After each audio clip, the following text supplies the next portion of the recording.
I'd like to share some tips for filling paint in these little mini pans of the Pocket Palette.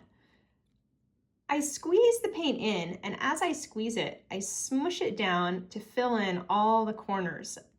And as I finish, I scrape the tube along the side. Now, leaving the paints overnight, you'll see that they'll usually sink in, and some paints may actually crack more as they dry. You'll also notice that they may be more shiny or more matte. All depends on the properties of the paint. I do a second fill to top off the watercolor, or it even occasionally takes 3 fills, and then you'll notice that it's fully topped off.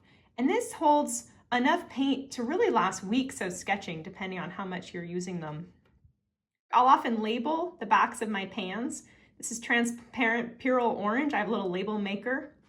And then some pigments will shrink a bit more as they dry. This is Ultramarine by Daniel Smith.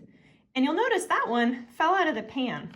Now, if you ever encounter this, one little trick is just to wet the back of the pan, and then you kind of use that as glue to stick it back in. That usually does the trick. Now, if you know you're dealing with a paint that's going to dry more, you can do a trick with glycerin. I'll take literally just a tiny drop using a paper clip, which I'll dip into the glycerin. I'll drop it just into the bottom of the pan and put in just a little bit of paint in the bottom. And then I'll take my same paper clip, mixing the glycerin throughout. And what the glycerin does is it adds a bit of moisture that just helps adhere the paint to the pan, keeps it from getting quite so dry. And then after this has dried, I would just top it off with a second layer as usual.